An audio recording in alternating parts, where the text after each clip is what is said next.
হুজুরদের কাছে হুজুর দোয়া করেন। এখন আমরা দোয়া করি একা একা বসে, আল্লাহ হুজুরদেরকে মিলিয়ে দাও, আল্লাহ হুজুরদেরকে হেদায়েত দাও, নাউজুবিল্লাহ সুম্মা মাআযাল্লাহ। ওই দোয়া ওই সময় পার করছি ভাইরা আমার। Time and tide wait for none, সময় বল স্রোত কারোর জন্য অপেক্ষা করে না। আপনি কি মনে করছেন আজরাইল আলাইহিস সালাম 60-70 বছর পরে আসবে? আগামী কালকের যে সূর্য দেখবেন ভোরে, এটার কোনো ওয়ারেন্টি গ্যারান্টি নাই। এখানের মধ্যে যুবক মুসলমান এখন একজন আরেকজনের সাথে মিথ্যা কই আছো চৌমনি বিশ্ব রোড চলে আসছি দোস্ত, এই যে চলে আসছে 5 মিনিট কম্বলের নিচে মিথ্যা। এখন আমাদের পোশাক আশাক হয়ে গিয়েছে, চগলখড়ি, পারফিউম, খুশবু।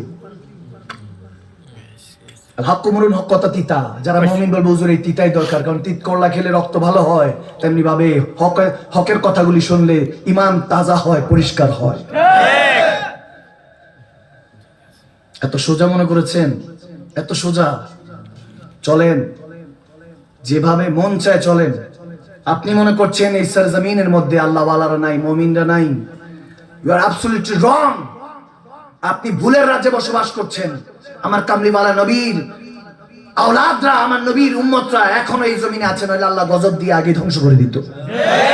যা শুরু করেছি আমরা, এটা শেষ কোনোদিন পেতাম না। আমাদের স্বাধীনতা, বাক স্বাধীনতা কেড়ে নেওয়া হয়েছে।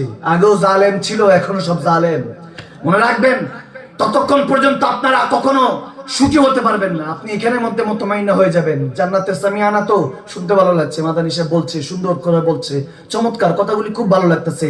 ডেইলি শুনি কবরের কথা, জান্নাতের কথা, কবরের আযাবের কথা, জাহান্নামের কথা, মুমিন ওলি আল্লাহদের কথা, নারায়ে তাকবীর, নারায়ে রিসালাত, হায়রে কি অবস্থা প্রত্যেক দিন চলে। যারা ভালো ভালো বক্তা, 3-4টা করে ওয়াজ মাহফিল, শেষ নাই, অভাব নাই। 313 জন থেকে কোটি কোটি মুসলমান হয়ে গিয়েছে। হক বলনেওয়ালার অভাব নাই, আজকাল পালন কর্তার বড় অভাব। আজকাল মসজিদের অভাব নাই, কিন্তু মুসল্লির বড় অভাব। আওয়াজ দেন না কেন? কোটি কোটি তো মুসলমান হয়ে গিয়েছে, অন্য ধর্মের নাম নিয়ে হিন্দু বললে, বৌদ্ধ বললে কষ্ট পায় মুসলমান আওলাদ। মুসলমানের অভাব নাই, কিন্তু মুমিনের আজকাল বড় অভাব। কেন? ওয়াউলিল আমরি মিনকুম, এখন আর ওলি আল্লাহদের সঙ্গ জ্ঞাপন করি না। পেটে ব্যথা হইলে দৌড় দেয় ডাক্তারের কাছে, 500 টাকা ভিজিট, 1000 ডাক্তার লিখে দিয়েছে ঔষধ, 1 মাস খাবেন। ওষুধও কিনেছে 1 মাসে, দেখা গেছে 10 দিন পরে আর খায় না। কেন? সুস্থ হয়ে গেছে, আর লাগবে না। বলে খাও না কেন? বলে সুস্থ হয়ে গেছি, তার দরকার নেই। ডাক্তার উপরে, মেডিসিনের উপরে ভরসা না, মেডিসিন বানাইতে দেখছে না ডাক্তারের পড়াশোনা দেখছে। ডাক্তারের উপরে ভরসা করে খেয়েছে। ইন্নামা আমালু বিন্নিয়াত, নিয়তের উপর বরকত দিছে কে? আল্লাহ। সাধারণ ডাক্তার যদি আপনাকে ভালো করতে পারে, আল্লাহ ওয়ালারা, ঈমানদাররা ইসার জমিনে নাই? আছে, আল্লাহর নবীর আছে। আপনি মন লাগান নাই, আপনার গলতি, আপনার ভুল। এই ভুলের মাসুল আপনি কবরে দিবেন রাসূলের পাকের কাছে, ঠিক না? আপনি এখনো মনে করছেন যে আমার আল্লাহর ওলিরা এখন এই জমিনে নাই, আল্লাহ ওয়ালারা নাই। না, এখন আছে। যারা 2 রাকাত নামাজে বসে আসসালামু আলাইকা আইয়ুহান নবী, আত্তাহিয়াতুর মধ্যে যখন নবীজিকে সালাম দেয়, সালাম দাও সুন্নাত না ওয়াজিব, ওয়াজিব তরক করলে কবিরা গুনাহ।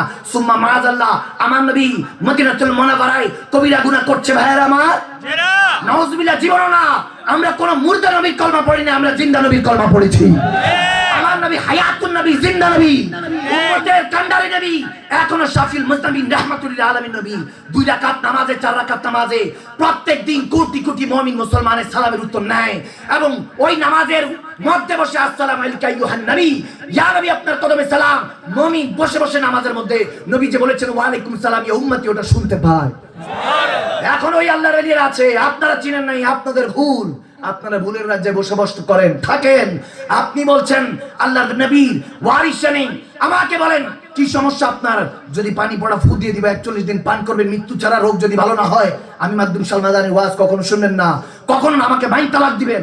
এটা মনে করছেন কি আমার ক্ষমতা বলছি? ওয়ালা ফাকরা, অহংকার থেকে আল্লাহ হেফাজত করুক, এটা কোনো ক্ষমতা না। আপনি ওই তাসির অর্জন করতে পারবেন, আপনার জুবান দিয়ে যা বলবেন রব্বে কারীম কবুল করবে। কেন করবে? আপনি রাহমাতুল লিল আলামিন, শ্রেষ্ঠ নবী, শ্রেষ্ঠ উম্মত। কোন পেরেশানি আপনার? কি সমস্যা বলেন? ভালো না করতে বলে, ঠিক না করতে বলে, আর জীবনে আমার সাথে দেখাও করেন না। ওয়াজ নসিহত বাদ দিয়ে দিবেন, বলবেন যে হুজুরদের কাছ থেকে, আল্লাহ ওয়ালাদের কাছ থেকে, আলেমে দ্বীন ওয়ারাসাতুল আম্বিয়া, আল্লাহ নবী বলেছেন, প্যারা নবী বলেছেন, ওয়ারাসাতুল আম্বিয়া আলেমে দ্বীনরা, তেনাদের এখন হুকুক কি আদায় করেন? আসে যায়, বক্তব্য দেয়, কোনো আদব নাই, লেহাজ নাই। আসলো, শুনলো, এরপর চলে গেল হযরত নিজামউদ্দিন আউলিয়া আলাইহির রহমা, তেনার জামানার মধ্যে হযরত আমির খুসরু তেনার খলিফা ছিলেন আলাইহির রহমা।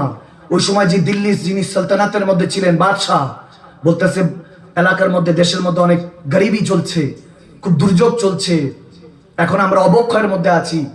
আমির খুসরুকে বললেন, আপনি আমার ওজির আজম, আপনার শেখ তরিকত নিজামউদ্দিন আউলিয়া, তিনি তো মেহবুব ইলাহি, আল্লাহ নাকি তেনাকে ভালোবাসে। সুবহানাল্লাহ। এনার কাছে গিয়ে একটু আমাদের জন্য দোয়া করতে বলে।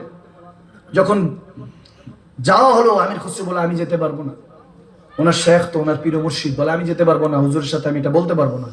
কি জন্য বলতে পারবো না কেউ বুঝে নেই। তখন কেউ একজনকে বললেন যে তুমি গিয়ে বলো হুজুরের কাছে, শেখ নিজামউদ্দিন আউলিয়ার কাছে তুমি গিয়ে বলো। হযরত নিজামউদ্দিন আউলিয়ার কাছে গিয়ে বলতে লাগলেন, হুজুর আপনি যদি একটু দোয়া করতেন দিল্লির জন্য, হিন্দুস্তানের জন্য। বলে আমি দোয়া করবো না, তবে হযরত বুয়া আলী শাহ কালান্দার আছে, পানিপথ দিয়ে তেনার দরবারে যাও, যেনার জেসেমে থেকে শের খুদা আলীর খুশবু আছে। সুবহানাল্লাহ। আরো জোরে পড়বেন না সুবহানাল্লাহ। ওনার কাছে যাও। আর দোয়া মাকবুল ইবাদত কবুল করে দোয়ার উসিলা কে? আল্লাহ। আরো জোরে পড়ুন কে? আল্লাহ। তখন যাওয়া হলো, সফর পাঠানো হলো পানিপথ দিয়ে। যখন তেনার কাছে গেল, হযরত বুয়া আলী শাহ কালান্দার আলাইহির রহমা দোয়া করলেন, আল্লাহ দিল্লির মধ্যে, হিন্দুস্তানের মধ্যে রহমত বরকত দাও।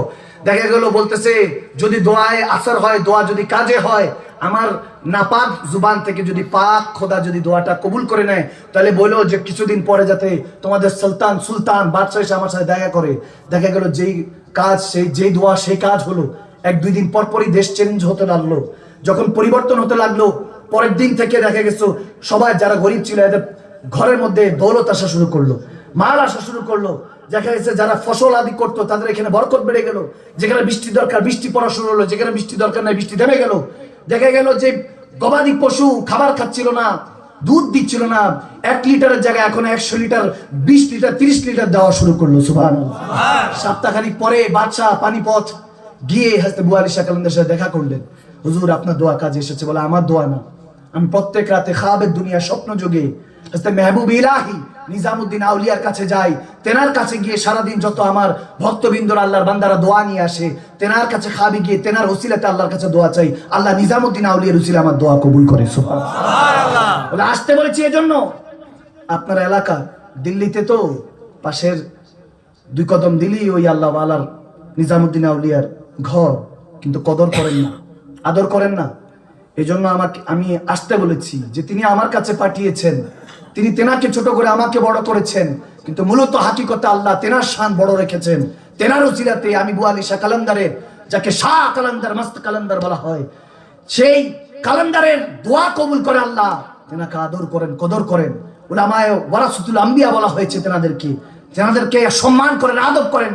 আদিনী কুল্লে আদব, দিন প্রতিষ্ঠা আদবের উপরে। আদবে আউলিয়া বেয়াদবে শয়তান। আল্লাহর ওলির আদব করবেন, আপনার ঘর তো আবাদ হবে, আপনার শহরও আবাদ করে দিবেন কে?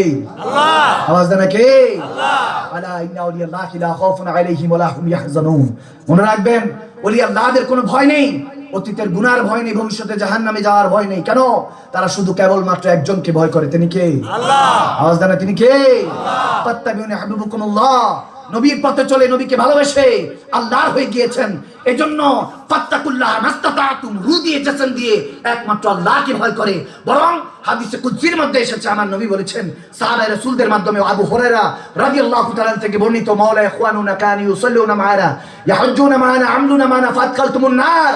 ওলি আল্লাহরা বলবেন ওই দিন হাসরের ময়দানে, আল্লাহ এই বান্দাগুলি আমার কথা শুনতো, আমি যেমনি বলতাম তেমনি চলতো, সমুনা মা'ানা রোজা রাখতো, সল্লুনা মা'ানা নামাজ পড়তো, যেভাবে বলেছে এভাবে কোরআন শোনার মেহফিল সাজিয়েছে।